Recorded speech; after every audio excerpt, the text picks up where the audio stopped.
Many thanks for joining me. Welcome back to the Marketplace. Now, economist Dr. Eric Osei says the Bank of Ghana's policy of using various measures to check the amount of money in circulation may be flawed if not supported by prudent public expenditure. He spoke with Joy Business on the sidelines of a lecture by the IEA on inflation targeting and the weak macroeconomic fundamentals. Perhaps retuning and refining it in a way that is suitable, that is in sync with our economic peculiarities, because this economy, we are not an industrialized economy like developed countries. Our economy is so, the productive structures are so weak, we export less and import more. Our currency is constantly depreciating. There's always constant pressure, on our currency. Unlike in Canada, unlike in England, unlike in New Zealand, which have full inflation targeting regime in place. And so constantly we have to be adjusting our monetary policy rate because there's a constant inflationary pressures. And that will mean that interest rates are always so high, and it becomes very difficult for private sector investments and even households to borrow, to spend, their money in this economy. And so if we are really serious about sustainable and accelerated growth, then perhaps we have to begin to rethink about this whole strict, or stringent monetary policy, which is the inflation targeting, and have a much more, I would say, a dual mandate. Of course, inflation is a very important thing to look at, always keeping your eye on. But there are also equally important goals, like economic growth, like unemployment. You want to be able to grow, you want to be able to reduce unemployment. So why can't we have this dual mandate, a policy to target both and making sure that at least we achieve the two at the same time? Now, government says it has secured some firm commitment from investors in Asia as it concludes its engagement with some investors in the region. Finance Minister Ken Ofori-Atta last week led a government delegation to engage investors in Hong Kong and Singapore as part of its non-deal roadshows for upcoming bonds. It also took the opportunity to embark on what it has described as a study tour of the region. Member of the team and also Deputy Information Minister Kojo Opon-Nkrumah has been speaking with Joy Business from Hong Kong. The initial reception or the initial reaction from some of the investors and key actors has been very warm. There's been a lot of interest in the Ghana story and the Ghana potential. Already there are a couple of proposals that we have received seeking to do a number of specific investments and looking for what incentives the government of Ghana can offer to onboard those specific investments. But there's also a greater call for further engagement so that we can cement some of the gains that are being made in this initial visit.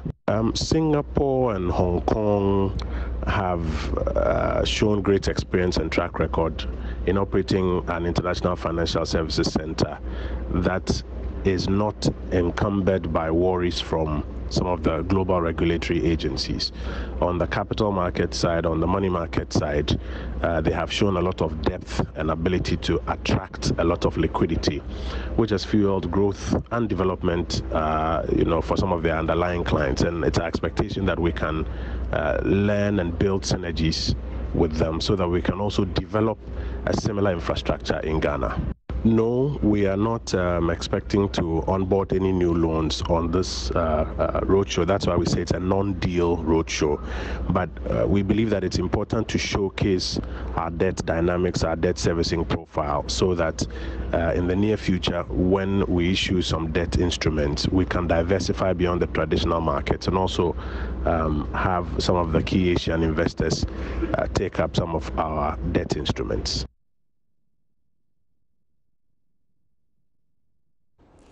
Now, financial consultant Charles Mensah has described the move by telecoms operator MTN Ghana to list on the stock exchange as welcoming and good for the economy. Telecoms giant MTN plan to list on the stock exchange is subject to securing the required regulatory approvals. Meanwhile, the Ghana Stock Exchange says the mobile operator could be on the market by the end of the first quarter of the year.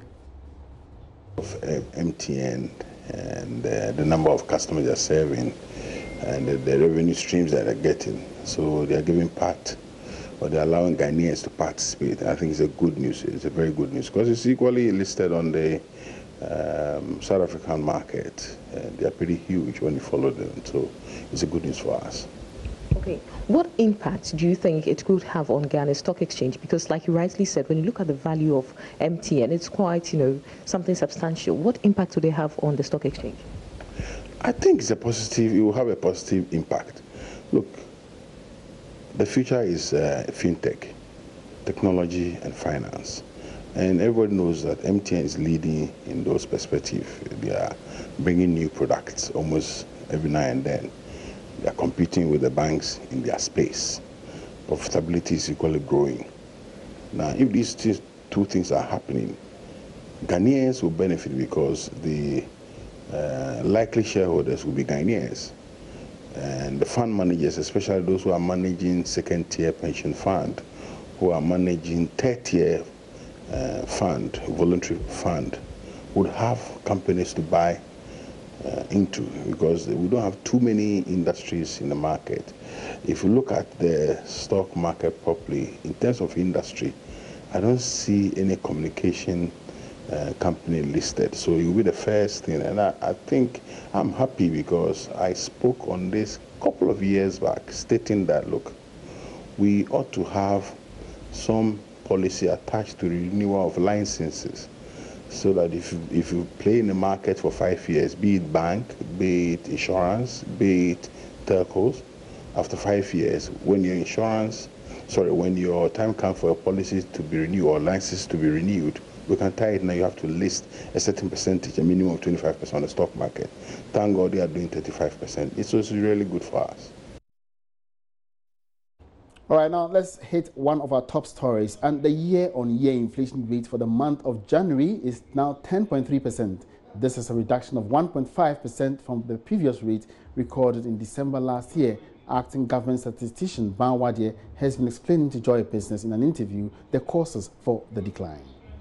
Due mainly to a base drift effect. When we compare the price levels in January 2017 to what we observed for January 2018, realize that there's been a drop, and it's mainly due to the fact that the price levels in 2017 were a bit higher than what we are observing now. Okay, so there was an increment, but the previous one was higher than this time. Yes, exactly.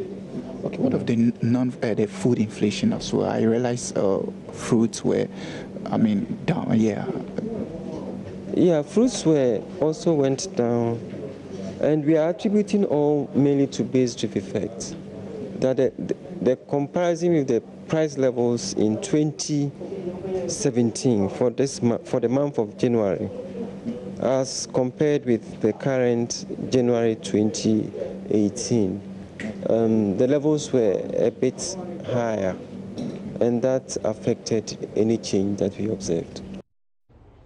All right, so my colleague Ebenezer Sabote covered the story this morning, and he's just joined me here in the studio to give some, to give some more clarity on the drivers. And now, Ebenezer, welcome. Thank you. What are the issues that were actually highlighted as being the key drivers, and what were the causes? The key drivers in this particular rate has to do with transport, food inflation. When we talk of food inflation, that is items that are, audible. Fruit, he mentioned vegetables. But with the non-food inflation, he mentioned transport. Let's also look at this. It doesn't mean that prices didn't go up at all. It went up. But when you look at it, going backwards, 12 months previously, the rate at which it went up is lower than what went up last year. So we compared it to December 2017, and then also we compared it to January 2017, which was 11.6%, and that's how come we have this figure. So it doesn't mean there wasn't any, upward adjustment at all. There was, okay, but the rate at which it slowed down. Exactly. So now, which were the other drivers apart from food inflation? Okay, so we have merchandise goods, we have furniture, we have gas and other fuels. Sometime back during the year, we know that there was some increment in fuel, petroleum prices and other stuff. Yeah, so it also affected the rate. But as I keep saying, yes, as compared to the previous 12 months ago, the rate was lower than previous month ago. And let me also put it on record that this is the lowest since December and January 2013. December and January 2013, we had the rate of inflation to be 8.8%. In December, it was 8.8%. In January, it didn't change. It was 8.8% between December 2013 and then January 2013. So this has been, I mean, the lowest since that moment. Now, the acting government statistician also attributed the current marginal drop to the base drift effect. Yeah. What actually did he mean by that? Okay, so it means that when you look at the previous years, the previous month, let me put it that way, there was an increment in food prices. After the moment where we had that increment, there was there was that moment where people have to reduce the prices at which they sell the goods, because you cannot keep something for 2 years or a year after which it is not being sold and be selling it at the same price. So those movements affected the the current rate. So when we talk of the base drift effect, what happens over the previous year, dwindling down to this current year. That's what he means by the base drift effect. So it has to do with the rate at which we recorded previous years ago and previous months ago. That has to affect this current rate. All right, now my final question is, the previous announcement, he also mentioned the fact that the economy will be rebased. Did he comment on this particular issue? I asked him exclusively, and he told me that yes, the rebasing is ongoing. They are at the validation stage of the completion, and by May or latest by June, we should have the new figures out, and they will tell us how the economy fell and how they are going to, record the economy again in the coming 12 months ahead of us. All right, thank you very much, Ebenezer Sabute. You're welcome. And that was Ebenezer Sabute reaching or bringing us up to speed with the announcement of the marginal drop in inflation rate to 10.3% currently. That's for the month of January. Now, moving on, the Teachers and Educational Workers Union, TEU, is urging the Fair Wages and Salaries Commission to renew conditions of service for its members within the Ghana Education Service, according to the General Secretary of TEU, Augustine Saku Kabu. Now, the existing conditions benefits have long expired. He was addressing a news conference organized by TEU. Bismarck Awusa reports. The Teachers and Educational Workers Union, TEU, is set to meet with Fair Wages and Salaries Commission. One of the union's expectations is bringing finality to the process of reviewing and revising conditions of service for its members, including those of the Ghana Education Service. Augustine Kabo is General Secretary of TEU. In any CBA, in accordance with the Labour Act 651, have a lifespan, and the lifespan of every CBA varies from institution to institution. In this case, we are talking of Ghana Education Service, where the lifespan is every 2 years. And it's been expired since 2006 till date. That is where our worry is. We have made various attempts previously to engage management in terms of reviewing these conditions of service, and it has not proven successful. But the glad news, or the good news, is that finally we've gotten to that stage. And as I'm talking to you now, from this press news conference, I am just moving into negotiations with Fair Wages and Salary Commission. That is the good news. Mr. Kabo is also reminding government to make full payment of salary arrears it owes its members. The salary arrears issues of our members have been outstanding. And various meetings that we've attempted or attended, both NAT, NAGRAD, CCT, we've been jointly together. But thereafter, you hear them issue statements, and TEU is not silent. It's not that we are not there. We know the appropriate fora to use to reach out to our members. We are aware government have released, in fact, there were over 32,000 members, comprising TEU, NAT, NAGRAD, and CCT members. Last year, I'm aware 24,000 have been paid. That is those who have been audited and they have provided valid information, which Auditor General and Ghana Education Service have validated. They paid those ones. The outstanding one is about 12 to 14,000. The union says it is committed to working with all social partners towards building harmonious industrial relations where all issues affecting its members will be addressed peacefully. Bismarck Ausa for Joy Business.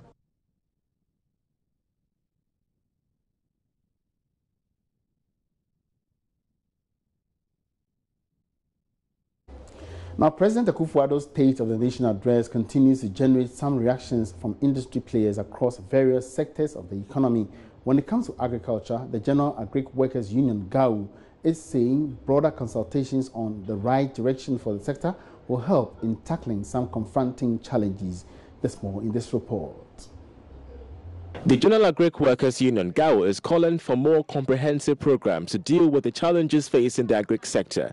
The president noted in his State of the Nation's address that the sector is reaping a bumper harvest from the Planting for Food and Jobs initiative. Speaking to Joy Business, General Secretary of GAU, Edward Karewe, however, stated that the agric sector needs innovative policies to remain competitive. Agriculture is supposed to be, and as we have also been told by the government policies since the beginning of their tenure of office, that we are going to use agriculture as a platform for transforming the economy of the country.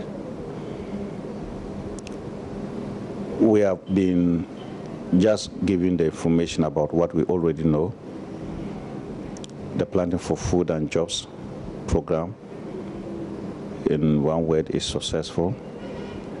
The Planting for Food and Jobs program will now target 500,000 farmers. That's against 200,000 farmers in 2017. And it's not comprehensive enough. Edward Karewe wants the government to prioritize the provision of a ready market to meet the bumper harvest to be derived from various agri programs in the country. Production is a function of market. If there's no market, there's no need to produce. So we need to be freezing that market against the plant production that we are implementing. Otherwise, by the time we produce, there will not be market. And the market is going to be constrained not only by imports from the European community and the rest of the world, but even in this, within the sub-region. The agric sector remains one of the fundamental drivers of a strong Ghanaian economy. However, over the past decade, the sector has witnessed slow growth after experiencing a major slump in growth in 2007. It is estimated that the agricultural sector will grow at an average of 3.3% yearly until 2018.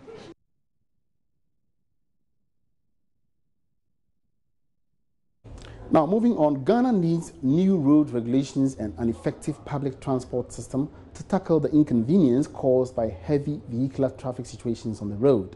That's according to a traffic consultant, Cecile Gabra, who has been speaking with Joy Business Charles Aite. Now, he takes a look at how the traffic situation on some roads in Accra continues to affect productivity. We shall be exploring the impacts of this as we get in touch with various workers who share their frustrations to us in relation to the poor traffic regulations in the country. These are workers getting off commercial vehicles during rush hours to get to work early enough. These vehicles, which ply the Awudo-Mekaneshi route, have been stuck in traffic for the past 2 hours. This is just a glimpse of the overall state of vehicular traffic, especially in Accra. It even gets worse during heavy downpours when some roads get inundated with floodwater. For pedestrians who have a job to keep, the situation always remains a major setback. For almost 2 hours now, and it's really hectic. I'm supposed to be at work by 8, and here I am right now. It's been there for about 30 minutes now, like getting to 1 hour, and it's still not moving. Like now, I've missed one class. Right now, I've missed one class, and I don't know what to do. We've been in the traffic for almost 2 hours. The car was not moving, so the best thing for me to do is to get down and move on. The actual time I'm supposed to report at work is far gone, And looking at it myself, I'm kind of disturbed. What could be the best way to deal with vehicular traffic in Ghana? What is it that we're missing? Cecil Gabra is a transport consultant. He tells Joy Business that Ghana continues to lose millions of cedis as a result of the drop in productivity, which can also be attributed to the menace of poor road networks and vehicle traffic. If we look at the BRT system, we can improve on it as fast as possible. That's going to go a long way to help us. I'm talking about having segregated roads.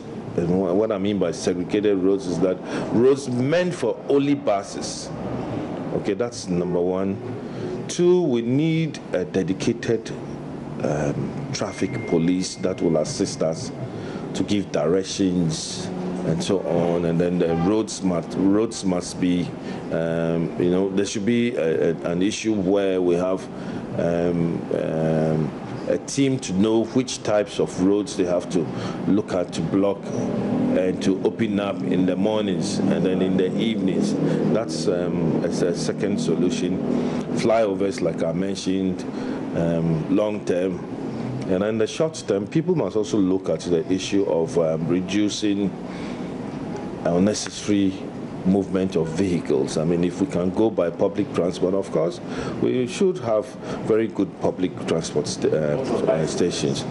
The traffic congestion in Accra is a daily occurrence in many cities throughout the world, especially during the morning and evening peak hours. It is usually caused by the inability of road networks to cope with the volume of vehicular traffic. For Joy Business, Charles Aite reporting. All right, so today is Valentine's Day, and dinner for two or spending time at home with your loved ones is becoming somehow monotonous on these particular days. Now, John Fafali, our correspondent, has been looking at various events organized in town to mark the Valentine's Day today.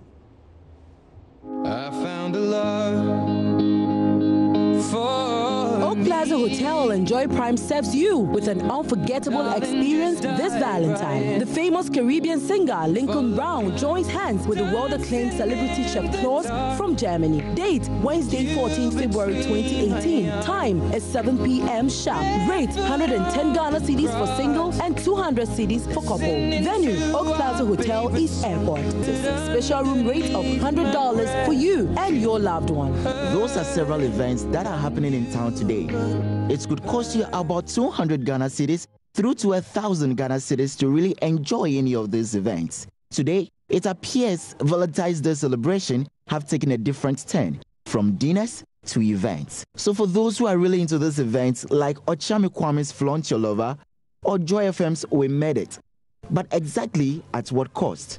Ochami Kwame has this to say. VIP is 500 Ghana only. And then classic couple is 400 Ghana, single and searching is 250. And when you buy the VIP tickets, you get an opportunity to win a weekend stay at Alisa Hotel. You get an opportunity to win 3 months gym subscription at Total Fitness Health Center at East Legon. You get an opportunity to get discounted prices at Galaxy Perfume Riachimota.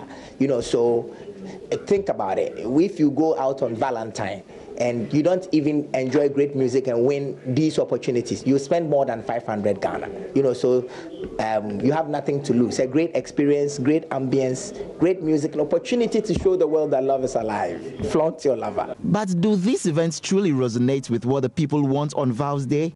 How far are they willing to spend to go for such events? I would like to go out no matter the amount they are taking, whatever amount it is, and I think I'm capable of paying and going. I will, why not? I really don't have any plans to attend any Val's Day program, but some of the programs seem interesting though, but for now, I don't think I have the money to attend such programs. If I really see the essence of going somewhere, I don't mind the cost. Not too much, but what you can afford. If it's 500 that you can afford, fine. If it's 1,000 you can afford, fine. But then you shouldn't exceed your budget. I don't see a problem with it if you can afford it. It's quite interesting to go for such programs if you can afford it. But if you can't, just sit somewhere and enjoy yourself. Love, they say, does not cost a thing. But certainly, these events can't be free, especially when you want the best and quality moment on a Val's Day. For Joy Business, John Fafali Kofi. Darling, you All right, so it's a happy Val's Day from the entire crew here to you all out there. Now, Ghana has failed over the years to add value to its raw commodities like cocoa, depriving us of the economic benefits of value addition. Well, one company is changing the narrative. Today on the Joy Business Van, we will be looking at the Niche Cocoa Industry Limited, one of the leading exporters of processed cocoa, to get some insights into their operations.